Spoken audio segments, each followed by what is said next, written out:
Olá! Começa agora o Notícias da Câmara desta segunda-feira, dia 21 de dezembro. E após 8 meses de espera, o Instituto Federal do Rio Grande do Norte nomeou para o cargo de reitor do IFRN, José Arnóbio de Araújo. O professor foi eleito em dezembro de 2019, no primeiro lugar da lista tríplice, e desde então aguardava nomeação. Durante este tempo, o IFRN teve como reitor o professor Josué Moreira de Oliveira, nomeado pelo presidente da República, mas que não participou das eleições. E olha só, dezenas de balões brancos foram soltos neste final de semana em homenagem às vítimas da Covid-19 no estado. O evento foi promovido por uma faculdade particular como forma de amenizar a dor dos parentes. Há 6 meses, Maria Cleuma perdeu a mãe, vítima da Covid-19. Ela tinha 73 anos de idade e deixou 9 filhos. Foi muito triste, né? E assim, perder uma pessoa tão próxima como foi a minha mãe, né? Bastante dolorido, né? Principalmente agora no Natal, é o primeiro Natal que eu vou passar sem ela. Silvia também perdeu um parente para a Covid-19, o João, tio-avô por parte de mãe. Ele partiu há 3 meses, aos 89 anos de idade. Quando a gente recebeu a notícia, foi um baque, né, inicial. A gente enfrentou aí esse momento de luto. Foi realmente algo triste, né, que a gente olhava para ele, apesar de todas as complicações de saúde que ele apresentava, era aquela pessoa extremamente forte, né, extremamente guerreira, batalhadora. Dezenas de balões brancos foram soltos neste final de semana em homenagem às vítimas da Covid-19 aqui no estado. A ação foi promovida por uma faculdade privada de Natal para conscientizar a sociedade quanto à importância das medidas de prevenção contra a disseminação do novo coronavírus. Essa ação da Uninação Natal tem um objetivo tanto de homenagear todas as vítimas do Covid, como também de conscientizar as pessoas sobre essa doença que está nos acometendo até hoje, fazendo assim as pessoas refletirem sobre o isolamento social e as medidas de biossegurança. A pandemia pelo novo coronavírus foi declarada pela Organização Mundial de Saúde no dia 11 de março de 2020. Desde então, 186.764 pessoas morreram por conta da Covid-19 no Brasil. Aqui no estado, 2.863 pessoas perderam a batalha para a doença. Com a proximidade dos festejos de final de ano, a Silvia e a Maria Cleuma, lá do início da matéria, terão este ano um momento diferente. Segundo elas, ainda de luto e muita reflexão. Para mim vai ser bastante dolorido, né? Bastante difícil mesmo, porque é uma data assim, uma data muito especial, Natal, né? Já é uma data especial e você não ter ali uma pessoa que você ama tanto, é bastante dolorido. Vai ser um momento triste, né, por não estar fisicamente com ele, mas ao mesmo tempo vai ser um momento de agradecer. Agradecer no sentido de ter vivido esse tempo todo com ele, ter aproveitado os pequenos momentos junto a ele e agradecer pelas pessoas que conseguiram, né, se recuperar, que vão estar com os seus familiares nesse momento. Ainda sobre o assunto, 2 mortes foram registradas nas últimas 24 horas em decorrência da Covid-19. Segundo os últimos dados divulgados pela Secretaria Estadual de Saúde Pública, o Rio Grande do Norte contabiliza 107.654 casos confirmados da doença, 53.781 casos suspeitos e 256.073 casos foram descartados.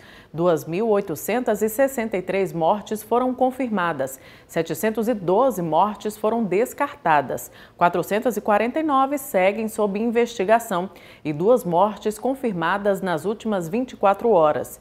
O estado tem 484 pacientes internados em tratamento contra a Covid, 293 no serviço público. Destes, 153 em leitos clínicos e 140 em leitos críticos, uma taxa de ocupação em 66,6%.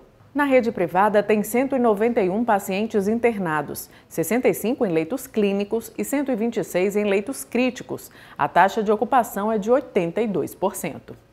E o Tribunal de Justiça do Rio Grande do Norte suspendeu a decisão concedida pela comarca de Goianinha, que proibia a realização de uma festa de Réveillon privada na Praia de Pipa.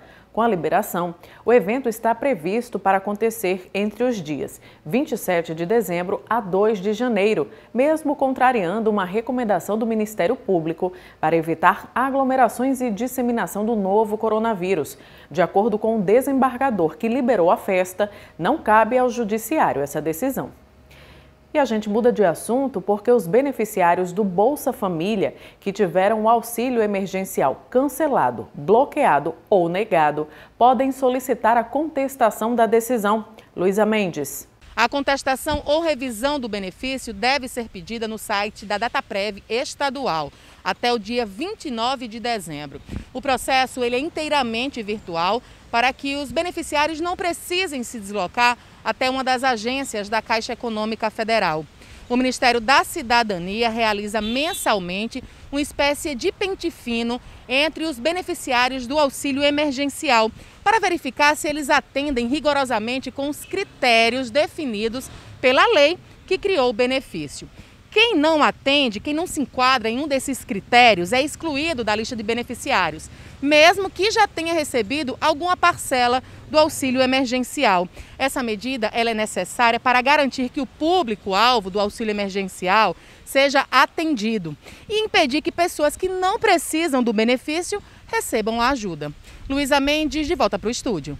E atenção, a CAERN realiza na próxima quarta-feira, dia 23, uma manutenção na estação de tratamento do Jiqui, das 6 da manhã às 4 horas da tarde.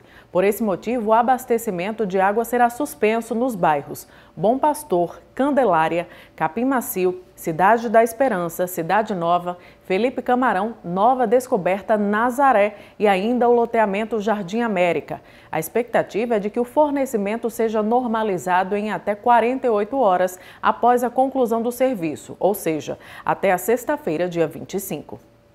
E a partir de hoje, começa a funcionar a nova delegacia virtual. A plataforma vai estar disponível 24 horas por dia à população.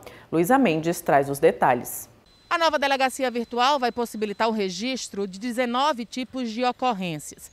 Entre elas, furtos, extravios e crimes de menor potencial, como, por exemplo, calúnia, difamação, ameaça, injúria e também estelionato. Essa ferramenta ela está sendo implantada em parceria com o Ministério da Justiça e a Secretaria Nacional de Segurança Pública. A delegacia ela possibilita a integração do sistema nacional com os sistemas estaduais, garantindo mais eficiência, segurança, comodidade para a comunicação dessas ocorrências. Nesse novo modelo, assim que o registro de ocorrência for aprovado e formalizado, o sistema automaticamente envia o boletim de ocorrência para o e-mail cadastrado da pessoa que denunciou. Para acessar a nova delegacia virtual e fazer o registro de um boletim de ocorrência, basta acessar o site da Polícia Civil do Rio Grande do Norte, o www.policiacivil.rn.gov.br e clicar no menu da Delegacia Virtual. Luísa Mendes, de volta para o estúdio. Infelizmente, o número ainda é muito alto de animais abandonados no estado e também no país. Por isso, foi criada a campanha Dezembro Verde, uma iniciativa para conscientizar as pessoas de que os pets não são descartáveis e que existe punição para este tipo de crime. Analine é só alegria com a nova integrante da família, a gatinha Dona. Elas se conheceram há uma semana, quando a jornalista estava fazendo uma matéria na Zona Norte de Natal. E foi paixão à primeira vista. Diante de tanto carinho e ao perceber que o animalzinho havia sido abandonado, foi impossível não levar para casa. Eu fui fazer uma matéria ali no finalzinho da ponte de Igapó, 6h30 da manhã mais ou menos, quando eu encontrei esta moça. Quando eu falei com alguns trabalhadores que estavam chegando para abrir o estabelecimento no qual eu estava em frente, ela parecia muito dócil, muito amável com todo mundo. Eu perguntei se ela era dali, ela era cuidada lá. Aí eles disseram que não, e que estavam vendo a gatinha pela primeira vez. Ou seja, ela tinha sido abandonada naquele dia. E aí meu coração não pensava e não me dizia outra coisa senão trazer ela para cá. De acordo com dados do Instituto Pet Brasil, há cerca de 140 milhões de animais de estimação em nosso país. sendo eles principalmente cães e gatos. Deste total, 3,9 milhões sofrem maus-tratos ou foram abandonados pelos donos. Para combater os maus-tratos e o abandono aos animais, foi criado o Dezembro Verde, mês de conscientização sobre o tema. Em Natal, desde 1998, a ASPAN, Associação de Proteção aos Animais, luta pela causa. Há 2 anos, a ONG criou um abrigo para receber animais vítimas de maus-tratos. No local, eles são examinados e tratados, para que possam encontrar novas famílias. Esses animais que a gente vê nas ruas hoje, eles foram abandonados. Porque as pessoas imaginam que os cachorros, por exemplo, nascem nas ruas. Eles nascem, mas eles morrem. Gatos da mesma forma, muitos nascem, mas 99% deles vão morrer. Com o intuito de coibir esse tipo de violência, em setembro deste ano passou a valer uma lei que estabelece pena de 2 a 5 anos de detenção para os agressores de animais. As denúncias de maus-tratos a animais são encaminhadas ao DEPREMA, Delegacia Especializada em Proteção ao Meio Ambiente. Nós tivemos uma mudança na lei que foi acrescentado um parágrafo no artigo 32 da Lei 9.605, né? E esse parágrafo trata especificamente de maus-tratos a cães e gatos, que os maus-tratos da modalidade simples é um crime de detenção de 3 meses a 1 ano. E no caso de cães e gatos, em caso de maus-tratos, houve uma exacerbação da pena e agora é uma reclusão de 2 a 5 anos. E o que significa isso? Significa uma mudança substancial, porque a partir de agora, esse crime é um crime que cabe auto de prisão em flagrante delito, né? É um crime que é inafiançável pela autoridade policial e o agressor vai ser obrigatoriamente preso. E agora vamos aos assuntos do Legislativo. Veja agora os destaques da reunião da Comissão de Justiça realizada nesta segunda-feira. Um número recorde em um ano atípico. Mesmo com a realização de encontros virtuais devido à pandemia, a Comissão de Justiça encerrou 2020 superando os números dos últimos 3 anos. Neste ano, a comissão emitiu 498 pareceres aos projetos de lei encaminhados pelos parlamentares da Casa. O número foi motivo de orgulho para os membros da comissão. Estamos todos muito felizes, né? E a gente termina assim essa legislatura com a certeza do dever cumprido. Nós conseguimos, mesmo nesse ano extremamente complicado, bater os recordes dessa comissão. E isso só se consegue porque nós temos um grupo de vereadores muito comprometidos com o que fazem. Os 7, sem exceção, contribuíram muito para que nós tivéssemos esse sucesso. Um balanço extremamente positivo, com um número de projetos aprovados aqui recorde neste ano de 2020, apesar da pandemia. Tivemos que nos reinventar e nos adaptar a esse novo formato de trabalho virtual e depois híbrido, onde os vereadores e vereadoras puderam continuar dando a sua contribuição independente da presença física na Câmara Municipal. Essa foi a última reunião da Comissão de Justiça de 2020. Ao todo, os vereadores apreciaram 38 projetos de lei.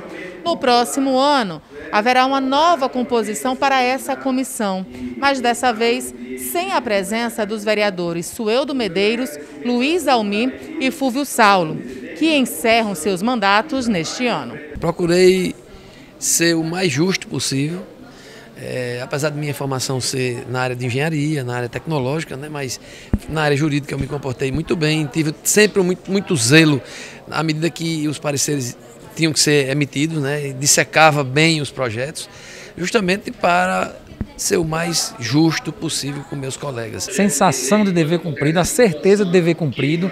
A comissão bateu um recorde, né?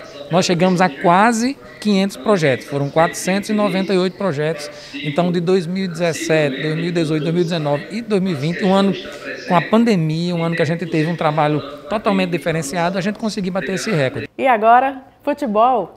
O América empatou em 1-1 com o Galvez, jogando fora de casa pela Série D do Brasileirão.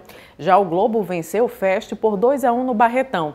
Hugo, como foram as partidas? Olha, Mara, as partidas foram emocionantes. Na Arena Acreana, o Galvez saiu na frente do América após esse belo chute do meia Adriano. O alvirrubro foi buscar o empate no segundo tempo. Depois da falha do goleirão, o Wallace pernambucano só ajeitou para o volante Felipe Guedes igualar o marcador. Final, Galvez 1, América 1. No estádio Barretão, o Fache do Amazonas fez 1-0 com o jogador Bernardo. A Águia buscou o empate no segundo tempo, com o oportunismo do centroavante Edson Capa. A virada veio de pênalti. Aurélio bateu com categoria e deu números finais à partida. Final de jogo, Globo 2, Fache do Amazonas 1. E começa hoje a primeira rodada da segunda divisão do campeonato estadual. Quem entra em campo, Hugo? É isso, Mara. A primeira rodada da Série B do Campeonato Potiguar tem início nesta segunda-feira, com rodada dupla às 3 horas da tarde. O Palmeiras de Goianinha recebe o Alecrim. No outro jogo, o Parnamirim recebe a equipe do Visão Celeste.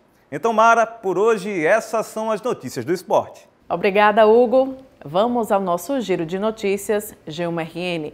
Chacina deixa 4 mortos e uma pessoa ferida na zona norte de Natal. No Minuto, especialistas dizem que vacinas são eficazes contra a variante do vírus. Tribuna do Norte, verão do Rio Grande do Norte deve ser dentro da normalidade, prevê Imparne. Agora RN deve ter crescimento médio de 3% na economia em 2021, diz secretário de Planejamento. Grande ponto, Bolsonaro nomeia reitor eleito do IFRN após 8 meses. Bom, e eu me despeço por aqui. Outras informações você confere ao vivo no Câmara Repórter às 6h30 da noite. Até a próxima edição.